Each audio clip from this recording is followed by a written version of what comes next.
Deputado Everton Rocha, deputado federal pelo PDT do Estado do Maranhão, presidente da executiva estadual do PDT no Maranhão, o nosso entrevistado a partir de agora na bancada Piauí, que não é só do Piauí, é bancada do Piauí e é também do Maranhão. Deputado, prazer. Prazer, Tony. Recebê-lo aqui. Um abraço. Cumprimentar aqui o Douglas, o Lucas. Prazer, deputado, recebê-lo. Douglas, Lucas e Feitosa, todos Obrigado. os telespectadores. E aqui é um muito prazer estar aqui com vocês no estúdio. Nós tomamos conhecimento de que o senhor estaria ontem em Timon, né, à noite, recebendo um título de cidadão timonense. E isso motivou o nosso convite para que o senhor viesse aqui. Porque nós, aqui e ali, nós estamos tratando da questão do Maranhão. Por essa nossa ligação com a cidade de Timon e muitas outras cidades onde o nosso sinal chega, e também, naturalmente, pela importância do estado do Maranhão no contexto nordestino e brasileiro. Então, a sua presença aqui é muito importante para nós. Nós temos informações importantes. O senhor recebeu o título, eu quero que o senhor fale primeiro sobre essa homenagem. Como é que o senhor recebeu, como é que foi a receptividade ontem. Já vamos mostrar alguns depoimentos de autoridades timonenses, membros históricos do PDT, como o ex-prefeito Chico Leitor, falando desse momento importante lá para a cidade. Mas a sua impressão particular? Primeiro, agradecer à Câmara de Vereadores, aos vereadores de Timon, que nos concederam esse título de cidadão da cidade. Eu venho do movimento estudantil, sou oriundo de Imperatriz e moro em São Luís já desde criança, onde eu fui estudar. E minha mãe, professora, meu pai, técnico agrícola, militei desde os meus 14 anos no PDT. E dentro do PDT, com o saudoso Jackson Lago, a gente fez aí vários enfrentamentos importantes na política estadual. Hoje, graças a essa formação de base, eu estou chegando ao meu segundo mandato de deputado federal. No primeiro eu tirei 47.143 votos e no segundo 82 mil e poucos votos. Praticamente dobramos. E com isso fortalecemos o partido. Hoje o PDT está... das 217 cidades, nós temos 30 municípios, a capital e mais 29 prefeitos. Somos uma das maiores bancadas na Assembleia Legislativa, com 5 deputados estaduais e 2 federais, eu e o deputado Julião Amin. O atual prefeito de Timon, Luciano Leitor, a gente se conhece desde o movimento de juventude, de base do PDT. Ele, quando se elegeu deputado federal, já foi com 21 anos pelo PDT naquela época. Né? Hoje ele é presidente estadual do PSB. Isso. Correto. E com essa formação e com essa ligação que nós tivemos, sempre eu acompanhei o Dr. Jackson nas primeiras eleições dele pelo Maranhão afora, e nós sempre tivemos essa grande identidade em Timon. Tanto que hoje o Centro de Juventude de Timon foi uma articulação. Nós ajudamos de forma decisiva na época do governador Jackson Lago, eu era secretário de Estado dele, da Juventude e do Esporte. Ajudamos, como deputado federal, várias ações, não só com emendas, mas também com articulações importantes, como é o caso do transporte público. Timon-Teresina, que tem atualmente um consórcio que foi criado. Enfim, saiu o consórcio e esse consórcio foi a articulação decisiva direta nossa em Brasília.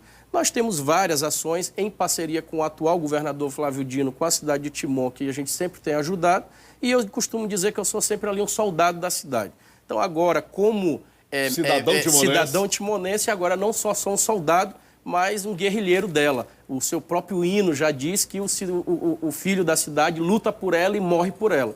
Nós vamos continuar fazendo essa batalha. Hoje estive nos 2 últimos anos como líder nacional da bancada do PDT na Câmara. Atualmente estou na liderança da minoria. São 150 deputados aí liderados. Quase 140. Quase 140 liderados pelo senhor, né? Por nós, é uma missão, reconheçamos, muito importante. Deputado, principalmente no momento difícil que nós estamos claro, vivendo. Que o Brasil vive. A gente sabe da sua participação, e o senhor, inclusive, o senhor é hoje uma figura nacional. Né? Em momentos importantes da vida nacional, a gente pôde ver o senhor lá no Congresso, o senhor é um tribuno, isso tudo faz com que a sua imagem ganhe essa dimensão. Eu quero só ver os depoimentos que nós temos aí, né, do ato solene de ontem, as manifestações de carinho ao deputado Everton Rocha, e em seguida nós vamos aqui emendar com política estadual e até nacional. Vamos ver.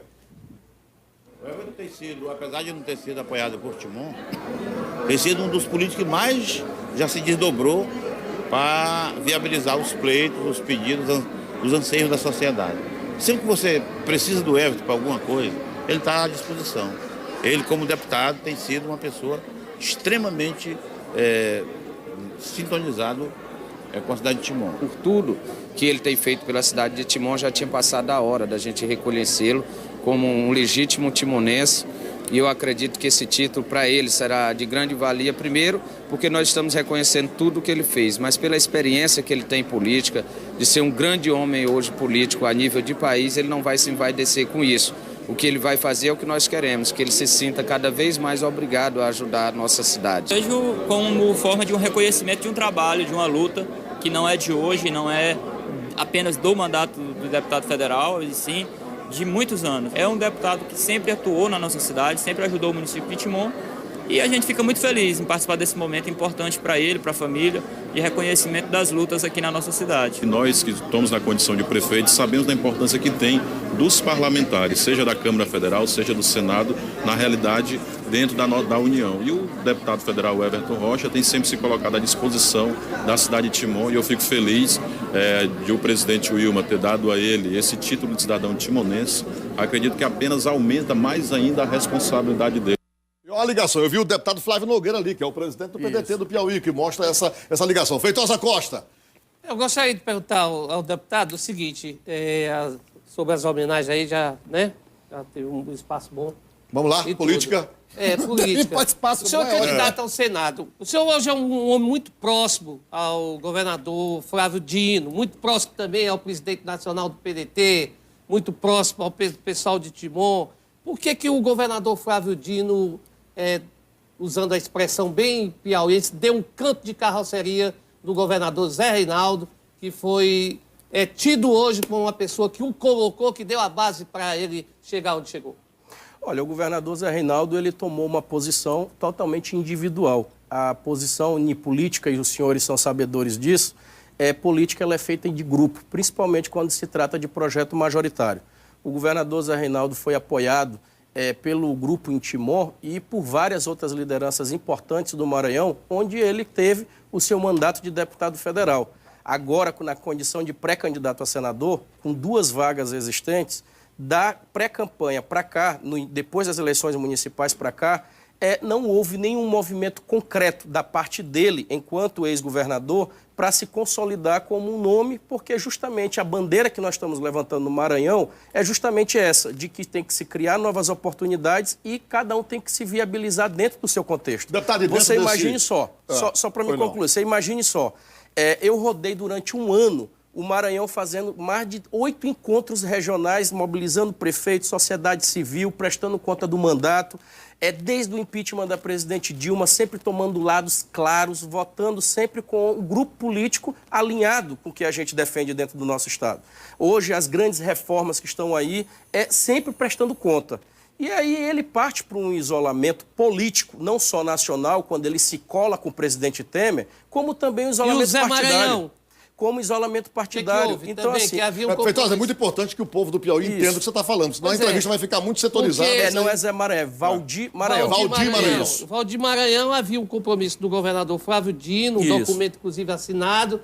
Não teve documento. Não teve documento. Não. Para ele ter, inclusive, anulado o impeachment naquele protagonista. O povo do Piauí não vai entender muito isso, não. Nós vamos estar aqui botando aqui. Só para o povo do Piauí entender. Vamos tarear. O Valdir Maranhão utiliza o argumento de que ele anulou o impeachment e que, em troca, o governador iria fazer dele candidato a senador. Tá? Primeiro que o governador não tem a varinha de condão e nós não tiramos o Sarney do Maranhão para botar outro coronel para chegar e dizer quem tem que ser. Tá? O governador Flávio Dino ele é líder de um grupo, ele não é hoje o chefe de um grupo. Então, o Valdir Maranhão, quando ele apresentou ao nosso grupo esse argumento, por si só ele caiu por terra. Por quê? Ele anulou o impeachment de manhã, não aguentou 5 horas e ele voltou atrás da própria decisão dele. Aliás, ele veio indo e voltando durante várias vezes, tanto que foi motivo de chacota nacional, porque era o presidente que de manhã decidia uma coisa e à tarde decidia outra. Deputado Everton, eu quero voltar para a sua atividade. O senhor é deputado federal, pré-candidato ao Senado. Isso. O senhor acabou de falar que visitou os municípios. O senhor está consciente do que é o desafio de ser um candidato ao Senado da República. Que tipo de apoio o senhor já tem hoje, o senhor dispõe para acreditar na viabilidade dessa candidatura, deputado? Nos viabilizamos aqui, pegando a deixa aqui do Feitosa, na pergunta por que o governador não escolheu eles e já nos escolheu entre uma das vagas. Das 2 vagas eu já fui o primeiro anunciado, justamente por isso. Eu consegui reunir as condições políticas estruturais da eleição. Qual é a políticas estruturais? Eu tenho um partido político, o PDT, é um partido forte e está totalmente unido na nossa pré-campanha. E partidos aliados. Eu tenho cerca hoje de 10 partidos aliados que estão nesse arco de alianças conosco. E dentro da aliança política nas cidades, dos 217 municípios, a gente já tem hoje um colégio de 162 prefeitos. Prefeitos? 162 dos prefeitos. Dos 217 do Maranhão? Dos 217. A Assembleia Legislativa, o atual presidente da Assembleia, o deputado Otelino Neto, é um dos grandes entusiastas desse projeto, com uma grande parte da Assembleia Legislativa. E dentro da bancada federal, eu me arrisco aqui a dizer que a metade dela já está conosco nesse projeto. Deputado, aqui por cima, porque a gente não tem esse aprofundamento, o Feitosa tem um pouco mais, da política do Maranhão, a gente vê a candidatura à reeleição do governador Flávio Dino, da ex-governadora Rosiana e uma chamada terceira via, que é o senador Roberto Rocha, aí pelo PSDB. Isso. Qual é o panorama mesmo hoje, real? De uma forma, eu queria que o senhor até colocasse isso de uma forma bem Não, imparcial. de forma rápida e prática. Hoje, se a eleição fosse hoje, o governador Flávio Dino se elegia no primeiro turno. No primeiro turno? No primeiro turno. Eles estão tentando montar um consórcio de candidatos, aí vai criar a terceira, a quarta, a quinta, a sexta, a sétima via, para tentar, de todas as formas, levar ela para o segundo turno para iniciar uma nova eleição. O debate é esse.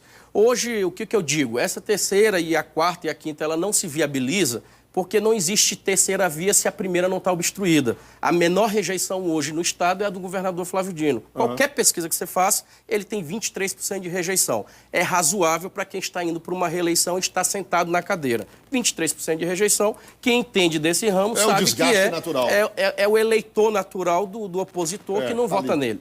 Então, ele vai para uma reeleição com muita força, com muita articulação. Primeiro que ele tem agrupamento.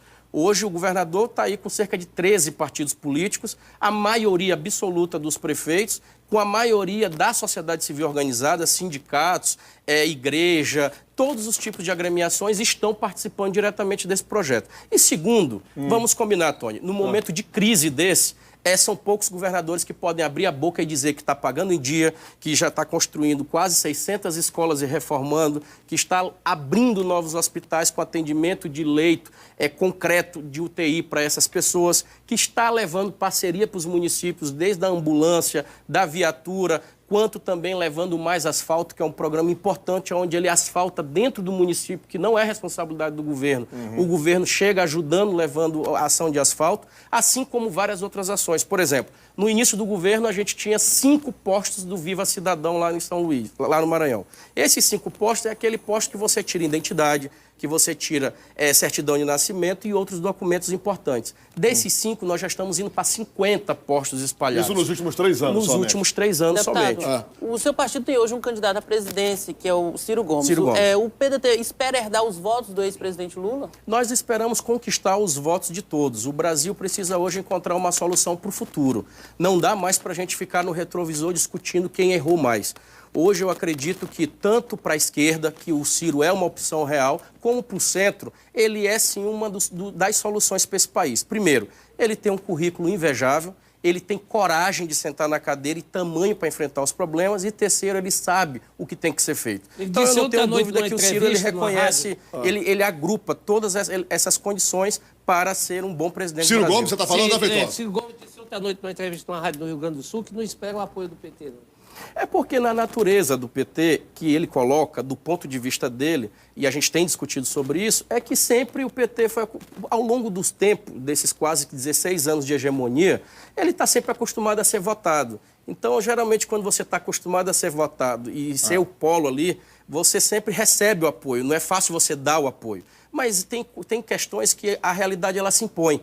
Vai chegar uma hora que o próprio PT e o campo nosso da esquerda vai perceber que ou você vai com ele, ou senão a gente entrega aí um segundo turno para um Bolsonaro e um Alckmin da vida. Então a gente precisa se agrupar para poder ir para o segundo turno e ganhar a eleição. Deputado, voltando aqui para a questão do governo do Estado, aqui na chapa majoritária que está sendo formada pelo governador Wellington Dias, tem muita confusão e muita indefinição. Não se sabe, por exemplo, ainda quem vai ser o candidato a vice. O que está certo, nesse momento, é que o governador é candidato à reeleição e tem uma garantia de uma vaga para o Senado, para o senador Ciro Nogueira, o presidente nacional do Progressistas. Como é que está a situação da chapa do governador Flávio Dino lá no Maranhão? Lá nós temos hoje, o governador Flávio Dino já está, ele tem direito à reeleição. Ele, em dezembro, anunciou a sua primeira vaga para o Senado, que foi a minha, o deputado Everton, né? A segunda vaga, nós estamos já nos próximos dias definindo. A gente vai ter agora quinta-feira. Que nomes, por favor? Quinta-feira nós temos uma reunião no Palácio com um jantar, na verdade, com todos os presidentes de partido. E lá a gente vai reunir os presidentes de partidos. Hoje, o caminho que nós temos aí é a Elisiane Gama, uma forte pré-candidata a ocupar essa segunda vaga. Ela atualmente é deputada federal? Ela é deputada federal, foi candidata a PPS. Pelo PPS. Foi candidata a prefeita de São Luís 2 vezes. Tem mais ou menos a nossa origem, veio da base, sempre foi desse campo político, nunca pertenceu ao Grupo Sarney, é evangélica. Né? E a vaga de vice lá, deputado? O atual vice-governador é o Carlos Brandão, do PRB. Do 10. Ele está se segurando? E ele é uma pessoa que goza da confiança do governador, da maioria dos colégios de partido. Eu acredito, opinião minha, que ele vai se naturalizar e se consolidar nessa vaga. E o prefeito de São Luís, deputado Everton? O prefeito de São Luís é do PDT, do nosso partido, é um dos maiores entusiastas da nossa campanha, da nossa pré-campanha, e está firme e forte na reeleição do governador e na nossa para o Senado. Bom. Deputado, o senhor falou ainda na pergunta do Tony sobre a questão do vice. O senhor disse, olha, o vice ele tem se articulado para se manter como candidato novamente. Aqui, e eu imagino que lá deve ser uma situação parecida, Tony, aqui o que é que acontece? A argumentação daqueles que pleiteiam a vaga de vice de que a eleição é outra, de que hoje, na reeleição do governador, existem mais partidos, como é o caso do governador Flávio Dino.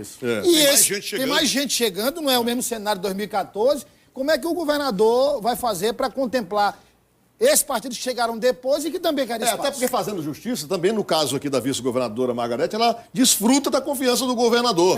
Desfruta. Porém, essa questão da composição, a chapa para ganhar, vamos assim dizer. Dos partidos que chegaram, né? Vocês não podem esquecer de um detalhe. Na nova legislação, já funcionou na eleição municipal e agora é a primeira vez que vai funcionar na eleição estadual, você só conta tempo de televisão para os 6 principais partidos da coligação. Tá? Então não adianta você ir atrás de 20, porque são os 6 maiores que vão compor. Então, se você se entendeu com os 6 maiores, o restante é outro tipo de composição.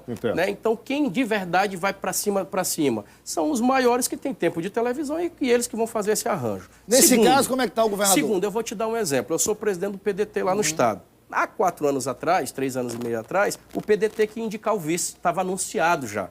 E na hora H, nós tivemos que abrir mão para o PSDB indicar para a gente matar a eleição no primeiro turno. Na época, muita gente achava que a gente ia perder, porque iam perder a indicação da vice. Pelo contrário, nós ganhamos, foi a relação com o governador.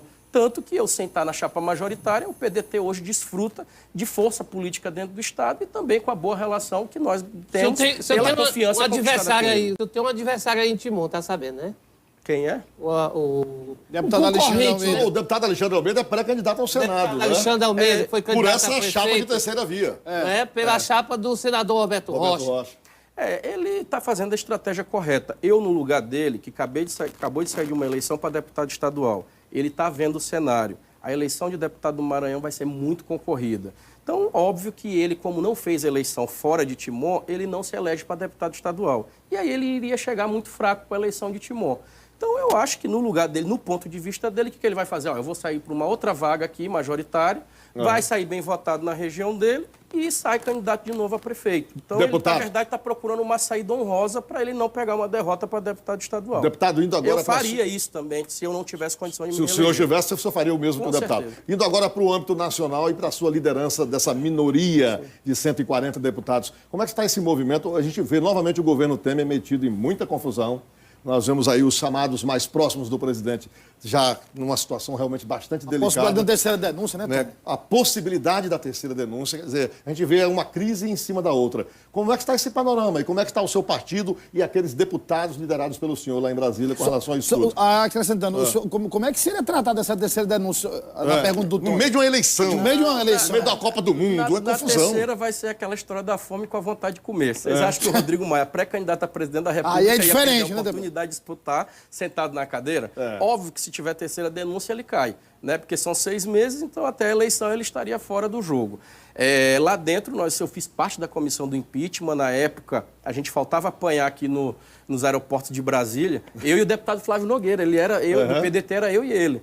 E aí a gente ali já denunciava que aquele impeachment, na verdade, era golpe. Por quê? Remédio para o governo ruim, gente, é voto. não é outra coisa. Não é rasgar a Constituição, não é inventar aqui uma manobrazinha para tirar da cadeira. O voto, ele precisa ser respeitado, ele é soberano. E aí, na hora que se houve o impeachment, os batedores de panela achavam que estava resolvido o problema. E aí depois as pessoas se deram conta que não. A gasolina aumentou, o gás aumentou, o combustível também, o gás de cozinha também. Aí você pega o salário mínimo, o primeiro ano que nós não tivemos ganho real. Você vai começando a olhar política de privatização que aterrorizam todo mundo, porque você fica espantado da forma como nós estamos nos desfazendo do nosso patrimônio nacional. Você olha hoje a política econômica totalmente entregue de quatro para todo o mercado internacional. Você olha hoje PECs importantes como a 55 que eles votaram, que eles congelaram o dinheiro da educação e saúde, mas liberaram para banco. E aí você vai se revoltando, porque cada um de vocês aqui vai lá no banco quando precisa tirar o cartão de crédito, usar o cheque especial. Aí você olha lá 300, quase 400% de juros ao ano. Enquanto os grandes banqueiros desse país só ganhando em cima de todos nós embaixo que estamos sendo convidados a pagar a conta dessa crise. Então, assim, não é lógico tudo isso. Aí vem as duas denúncias do Temer. Nós fomos lá, votamos para tirá-lo, dissemos não a ele. Aí vem agora a reforma trabalhista. Tem que se discutir, mas não aquela que estava ali. Dissemos não a ela. A Previdência, quebramos a briga lá dentro, por enquanto está suspensa. Mas não fique descansando em casa. Eles querem acabar com essa aposentadoria. Por quê? Porque querem levar tudo para o privado. É esse o objetivo deles. Então, hoje, o nosso objetivo e nossa vontade é de manter uma posição dentro da Câmara que termine o ano, sem fazer mais nada. Porque a cada mexida que o governo Temer faz é para tirar direito de trabalhador e para fazer a política... E sendo um ano de eleição, vai ser inevitável o recesso branco, né? O Congresso fica bambo, né? Mas esse branco é perigoso. Ó, hoje, agora, já começa agora à noite, eu estou indo para lá, a pauta que está lá é privatização da Casa da Moeda. Privatização? Mas que coisa absurda. A outra que eu até concordo, não para o momento, né? Eu acho que precisa discutir o mérito, sim, e semana que vem para frente a gente vai topar votar, que é a legalização do lobby no Brasil. É um absurdo você hoje tá fazendo, tanto que aí tem esses escândalos todos, porque você não sabe quem é que trata pela empresa, representando o interesse das corporações dentro do Congresso. Aí passa a ser o próprio parlamentar o lobista dela, não pode. Então tem que ter essa regulamentação. Então, nesse caso aí, o senhor é a favor, né, da criação de uma lei do lobby? Para ter uma pessoa... Claro, em todo Deputado, mundo o senhor está falando O que uma me causou pessoa... aqui, que eu não estava pego, é a história de privatizar a Casa da Moeda. Se passasse isso, que eu acho que não passa, era um empresário fazedor de dinheiro. E o pior, Você já imaginou um negócio desse? e se eu te disser que o pior é que tem chance de passar? Tem chance de passar, deputado? Mas Pelo deputado, amor de isso aí é Deus. o quê? É falta do que Não é apresentar privatizar lá. o Banco Central, é privatizar a Casa da Moeda. porque, assim, um órgão que vai fabricar por ordem do Banco A Central. minha dúvida, Tony, é falta do que apresentar Porque, de assim, ó, projeto. Não pode, a rapaz. privatização da Casa da Moeda está no plano de privatização. A autonomia do Banco Central é um outro projeto que também está na pauta. E aí sim, é outra história. Não, é outra história, mas não para a história do governo Temer. Porque a forma como eles querem dar autonomia para o banco não pode ser O feita. modelo americano Primeiro, seria um... Primeiro porque política econômica ela não pode ser política de governo, ela tem que ser política de Estado. Quem está entrando tem que dar o tom qual é a política de Estado. Vocês acham mesmo que o Temer, esse que se aposentou com 50 e poucos anos, que quer acabar com a aposentadoria e dizer que trabalhador tem que se aposentar com 60 ou 65, esse aí tem autoridade moral para falar de política de Estado e principalmente do local mais estratégico nosso, que se chama Banco Central, que é onde a gente consegue dar todo o tom da espinha vertebral da economia nacional. Aqui no Piauí tem um deputado estadual que diria assim, que o presidente Temer diria, fazendo analogia com o que ele já disse, deve deixar a rede dele bem baixinha, para não cair, né? Para ficar ali até o final. Bom, queremos agradecer ao deputado Everton Rocha pela presença aqui na bancada. Eu sei que o senhor tem que pegar voo agora, mas o senhor já sabe o caminho. Então, outras vezes que vier a Timon, agora o senhor é cidadão timonense, vem aqui debater. Aí a gente deixa o Feitosa jogar mais pesado. Não, eu queria ter tido a oportunidade. Queria, né? Pois, Você quer perguntou entrevista? toda hora. Sabe por quê? Sabe por quê, Feitosa? Vou dizer pra você aqui, vou dizer no ar. Ele Não, disse, eu ele posso disse falar? um bocado de coisa aí que tá no rumo certo, mas tem uns que não são tão Eu posso reais. falar pra você? A realidade Tony, não é deixa essa. Deputado, eu vou falar porque senão se perde no meio. Essa entrevista é quase uma apresentação do deputado Everton Rocha ao telespectador. Você imagina pegar uma entrevista de apresentação, cortesia, inclusive, que se faz, Mas ele já né, é de muito forma conhecido. generosa e tratar no supetão. não dá. Então, eu não permito. Mas ele já é- Obrigado, deputado Olha, Everton. eu gostaria de aceitar, sem ele convidar, Não. mas já gostaria de aceitar. O senhor já está convidado. A gente Ainda voltar outra pra vez eu deixo discutir ele temas fazer livres todas à as vontade. perguntas.